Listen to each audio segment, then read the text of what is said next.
I'm just, I'm just, I don't even know what to say right now. Like, whoo, the things, man. These concepts. Oh my God. Like, I love this class. This is everything I've ever needed, I guess, in my life. Because, all right, I was gonna skip a lot of this, and I didn't want to talk about it because I feel like, I don't know. I don't know. All right, we're just gonna dive in. Woo!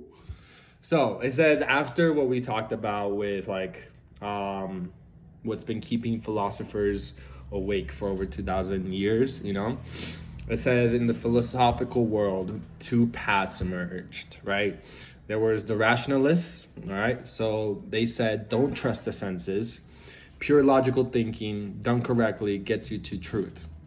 Plato is the grandfather of this. His whole theory of form says the physical world you see and touch is actually the least real thing. The truly real stuff, beauty itself, justice itself, truth itself, exist in a non-physical realm. You can only access through pure rational thought. Your senses show you shadows. Your mind can see the sun. And then the other path is called the empiricist. Empiricist. I'm just going to go with that. Empiricist. No, you can't think your way to truth. You need experience. All knowledge starts with what you observe, touch, taste, see, hear. Russell is in this camp. If you've never experienced something, you can't have real knowledge of it.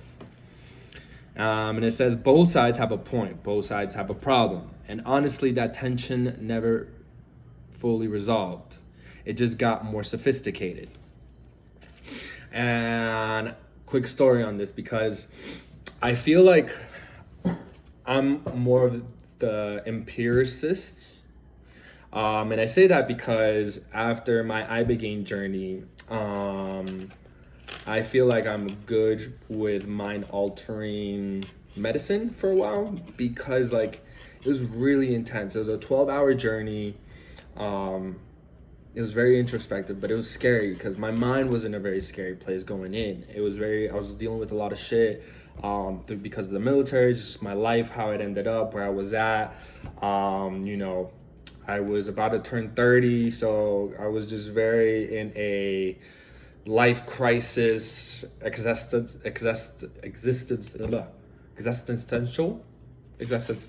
I think that's the word. Anyways, I was feeling very existential, and I started questioning a lot of things. And one of the things that I did learn in ibogaine was that I feel like there's levels to understanding life. There's like, that's why like you'll get to the age of 30, 40, 50, 60, and you'll start to understand a lot more about life and what you've been through and where you're going. And I say that because like we're rushing, and when I say we, I mean I was rushing through life trying to find meaning and understanding in everything, especially after the military. When I left, I felt a very sense of like, I didn't know what it all meant, because the military gave me purpose, gave me structure, gave me something to strive for, it gave me hope, it gave me everything to exist. It gave me a reason to exist, to be a full human being. And yeah, it was just, I knew that I was doing something bigger than myself. I knew I was a part of a gear of a bigger machine. I was leading men and I was being led at the same time. I was always learning and stuff. So what it taught me, ibogaine taught me, was I haven't lived long enough to fully comprehend what I've lived and experienced. And in my rush of diving into the ancestral medicine world, I rushed so fast and I used it. So I'm going to tell you a little secret. I decided to start the ancestral path because I just wanted to trip out. I'm just going to be real. I just wanted to trip out. I heard people just hallucinating and seeing stuff, and I was like, I want to try it.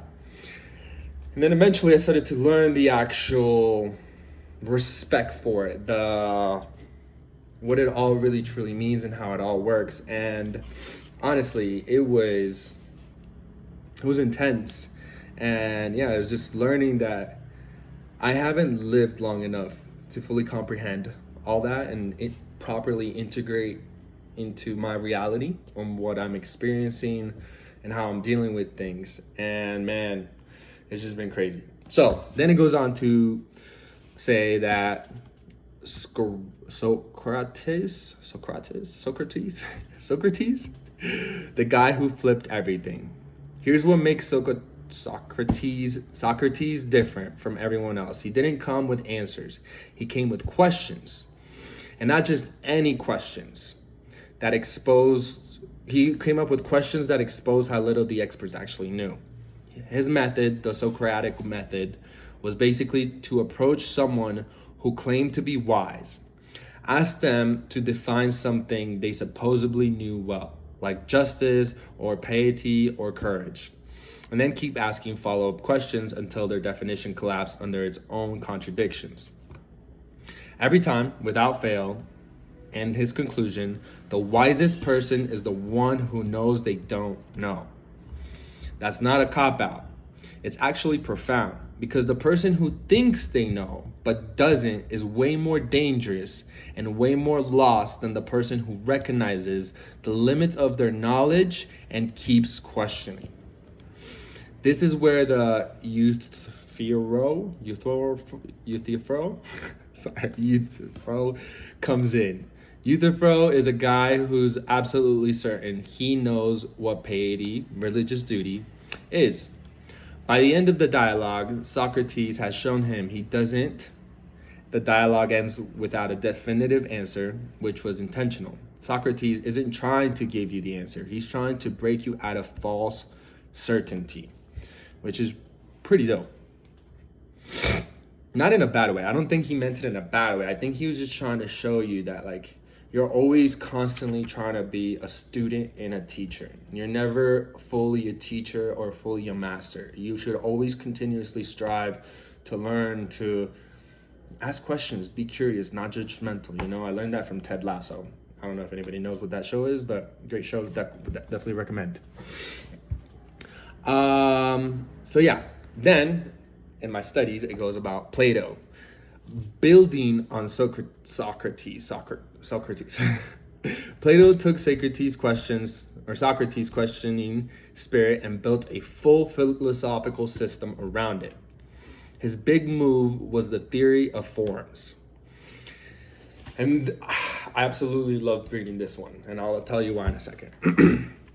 Here's the institution behind it. You've seen hundreds of chairs in your life, all right? You've seen hundreds, thousands of chairs. Wooden ones, metal ones, broken ones, fancy ones, small ones, big ones. You name it. You name it. So then it goes, they're all different, but somehow you recognize all of them as chairs. How? There must be some concept of chairness that your mind grasps, something beyond any particular physical chair. Plato says that concept, that form, is more real than any actual chair you've ever sat in. Apply that to bigger things. Every beautiful thing you've ever seen is imperfect, temporary, eventually gone. But beauty itself doesn't fade. Justice itself doesn't change. The forms are eternal, perfect, and unchanging, and they're what's truly real. All right. Then it goes, the cave allegory dramatizes this perfectly, and this is where the reason I started making this video, because like this is the part that like.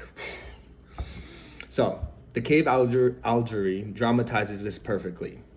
We're the prisoners, mistaking shadows for reality. The philosopher is the one who breaks free, sees actual things in sunlight, and eventually looks at the sun itself. The form of the good, the source of all truth and reality. And there's two paragraphs for this, but the first one, why it hit me hard, was because lately, and it's only been like about a month or two, 2 months about so, where I started looking at trees, man. Fucking trees. Like, who looks at trees, right? But yeah, I started looking at trees, and I've been, I don't know, there's something about them that they're just so beautiful. There's something about it, the way like the roots come out, the tree branches. To me, I'm not just seeing trees, I'm seeing arteries, veins, like they're different forms of all these trees. And then the way, like, if you look up at trees, at like different trees, and you look up and like you see them, like how they mash, like they're perfectly like sculpted in some way. And I just found like beauty in that craziness, just because it's a tree, a little tree, you know what I'm saying? Like that. But yeah, I love trees now, you know. Who knew I was gonna be a tree guy? So yeah, and I it's just like, I don't know, like like I don't even know how more to explain it. But yeah, so trees. And then here's the second part to that paragraph, and it goes, and here's the part that hits different when you think about your own life. When the freed prisoner goes back into the cave to tell the others what he's seen, they try to kill him. People don't like having their comfortable illusions shattered. Socrates himself was literally put to death for it. That's crazy, my guy. And the reason this other paragraph blew my mind was because I've been watching this show called Pantheon.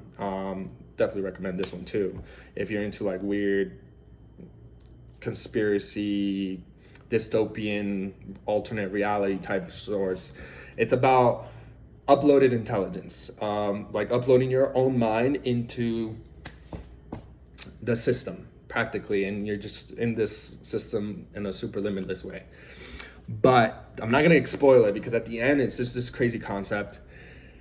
And it brought me back to when I was at the gym the other day with my trainer. Again, I like to ask questions. I like to know the function of every little minute detail, down to like the most, again, minute detail. I need to know. I don't know why. I don't know where it comes from. My mind just needs to freaking know. And he goes, yo, Santi, like, you don't need to ask all these questions, bro. Just trust me, man. Like, you're taking the magic out of life. And I was like, what? Whoa, wait a minute. Wait, can you explain a little bit more? He's like, yeah. Like, let's say, you know, you're making love to your wife or your husband or whatever your preference is, and or you know, you're taking and you're questioning constantly while you're in that action. You're taking the magic away from that action. You're questioning life. You're going out walking around in the street, and you're constantly questioning everything. You're taking the magic away from the experience of being present. You're in the kitchen and cooking up your meals, you know, cooking it up. Yeah, and you question like how it all works. You're taking the magic of you creating food for yourself. And there's this quote, and I have it in one of my little sticky notes up here in my board, that this character in Pantheon talks about, and she talks about how ignorance is really bliss and how it's a gift. And then it talks about how people don't actually like knowing they're living in a simulation, even if they strongly believe it's true. And that just reminded me of that. Like, people don't like having their comfortable illusions shattered. They don't.